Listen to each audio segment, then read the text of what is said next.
Hello and welcome to week 2 of Sound Engineers. This week is our Make and Shake project where students are going to be learning how to make different types of shaker instruments. Shakers are a type of percussion instrument known as an idiophone. Key word, idiophone. An idiophone is any percussion instrument that you hit the body of to make a sound rather than hitting a membrane or a string. Examples of idiophones include claves, shakers, or even a xylophone. There are many different types of shaker instruments. There's the maraca style shaker, where shaking elements are inside of a body, and there's the shakere style, where the shaking elements are outside of the body. Today we'll learn to be making 3 versions of both. So here we have our supplies. There's a number of different kinds of body types. We have some different lengths of tubing. We also have some deli containers, which are going to be really easy to open and close tightly. Here we have our shaking elements. So there's seeds, beans, and beads. And then we have some other elements here. We have yarn, fabric, and of course our trusty duct tape. So the first style of shaker we're going to make is a maraca style shaker using our deli container. This is going to be the easiest construction.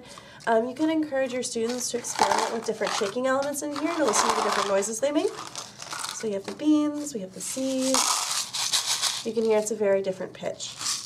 I'm going to stick with my beans today.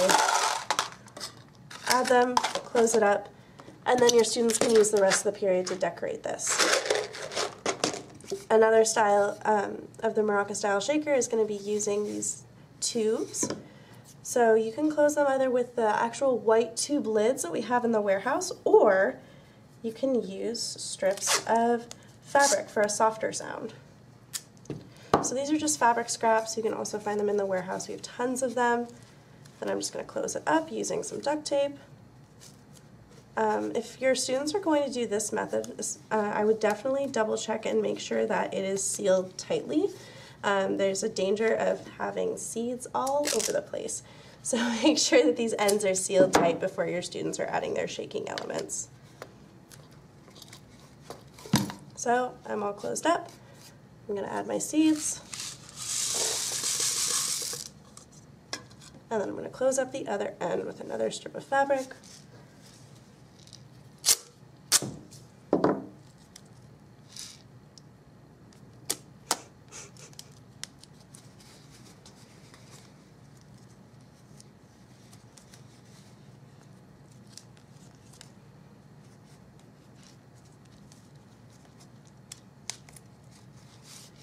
And then when I shake it, it makes a much softer sound. Our third style of shaker is the shakere style of shaker, where the shaking element is not inside the body, but actually on the outside. So for that, I've already created some of my strings.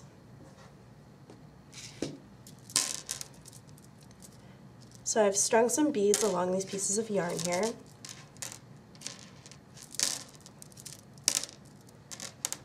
I've been using about 5 to 10 beads for this to get a good range of sounds.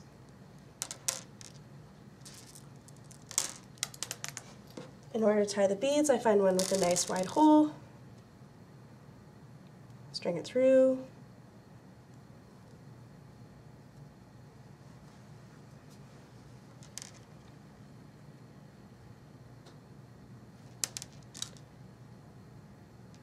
then your students can add as many as they like. The varying number of beads on the strings or the varying number of strings is going to change the sound of the shakere style shaker.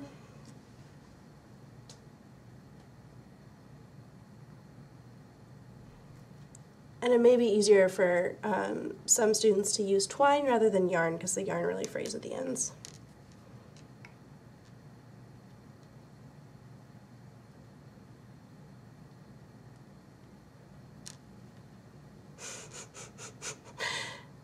Perhaps also easier for me to use twine instead of yarn. It's okay.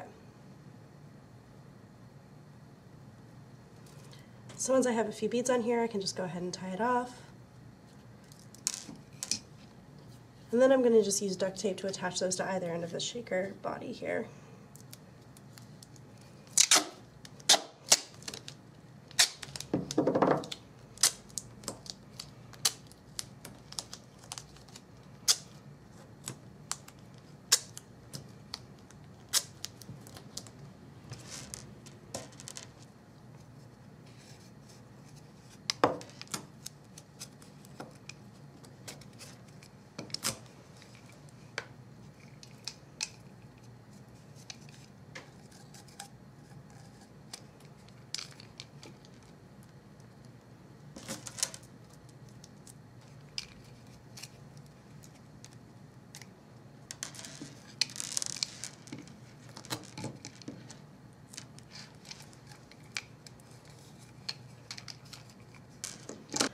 Alright, so I've just attached my last string here, and then you can hear when I shake it, it's a very different sound than the maraca style shakers. So this is another option for your students. And if they're making this version, they can test with tension, do some experimentations with tension of the strings, with quantity of beads, whether they tie them down or keep them loose. There's a lot of different options here.